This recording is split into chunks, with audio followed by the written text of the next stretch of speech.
আমার করা এই লুকটাও কিন্তু তোমরা অনেক বেশি পছন্দ করেছিলে, আর সেই জন্যই আজকে টিউটোরিয়ালটা তোমাদের সাথে শেয়ার করতে এসেছি। চলো, ফার্স্ট আমি ইউজ করেছি রিকোডের একটা হাইড্রেটিং মিস্ট অর টোনার, যেটাই বলো সেটা ইউজ করেছি। দেন রিকোডেরই একটা ওয়াটার বেস ময়শ্চারাইজার ইউজ করেছি, যাতে হাইড্রেশনটা ইনট্যাক্ট থাকে।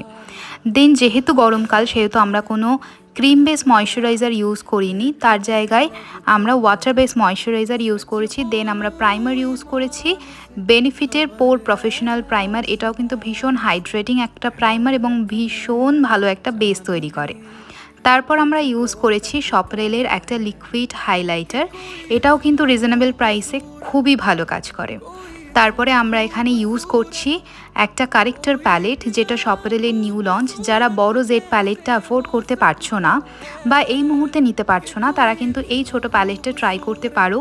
খুবই ভালো পিগমেন্টেশন এবং তোমরা খুব ভালোভাবে কাজ করতে পারবে।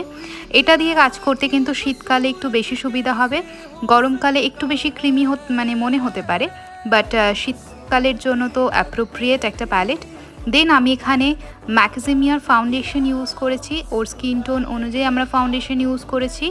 আমি খুব লাইট ফাউন্ডেশন ইউজ কখনোই করি না, তার কারণ হাইলাইট করার পরে ফুল ফেসটাই যেন একই রকম দেখতে লাগে, তখন হাইলাইটের আর কোনো পারপাস থাকে না।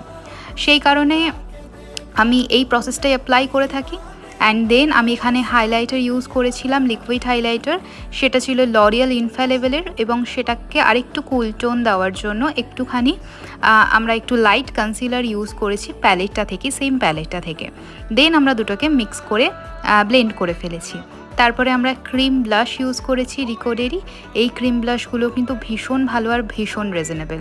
দেন আমরা সেম কনসিলার প্যালেটটা থেকে একটু ক্রিম কন্ট্রোল করে নিয়েছি।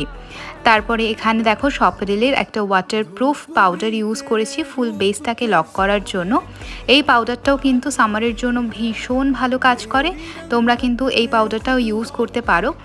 তারপরে ফুল পাউডারটাকে আমি ওয়াইপ অফ করে নেওয়ার জন্য এখানে একটা কম্প্যাক্ট পাউডার ইউজ করছি, সেটা হচ্ছে ম্যাকের NC25, এবং ও যথেষ্টই ফর্সা ছিল, সেই হিসেবে কিন্তু কম্প্যাক্ট পাউডারটা চুজ করতে হবে। দেন আমরা ফুল বেস মেকআপটা ফিক্স করে ফেলেছি অ্যাপ্লায়ার্সার ফিক্সার দিয়ে।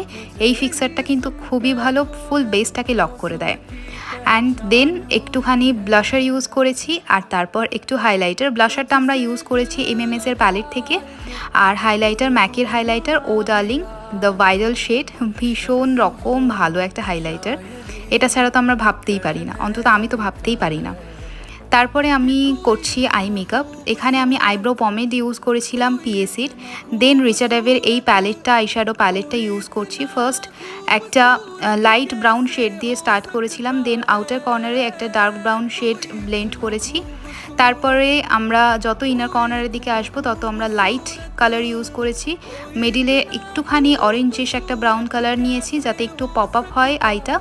অ্যান্ড তারপরে লোয়ার ল্যাশ লাইনটা আমরা সেম কালার দিয়ে ব্লেন্ড করে ফেলেছি। তারপরে সুন্দর একটা উইং লাইনার, একটু কাজল অ্যান্ড হাইলাইট। অ্যান্ড এখানে আমি একটু পিঙ্ক হাইলাইটার ইউজ করেছি, যেটা দেখতে অনেক বেশি ভালো লাগে ফটোতে। আর এখানে একটু লিপস্টিক, একটা ছোট্ট টিপ, আর কপাল ভরা কলকা। যদিও কপাল ভরা নয়, তবে কলকাতেই আমাদের সাবেকি লুকের একটা আলাদাই মাধুর্য থাকে, সেটা ভীষণ ভালো লাগে। আর আমাদের নেক্সট ক্লাস কিন্তু নভেম্বর থেকে স্টার্ট হচ্ছে, তাই নভেম্বরের ব্যাচে যারা জয়েন করতে চাইছো তারা ঝটপট একটু অ্যাডমিশনটা নিয়ে নাও। তারপরে দেখা হচ্ছে তোমাদের সাথে আবার ক্লাসে। চলো, টাটা।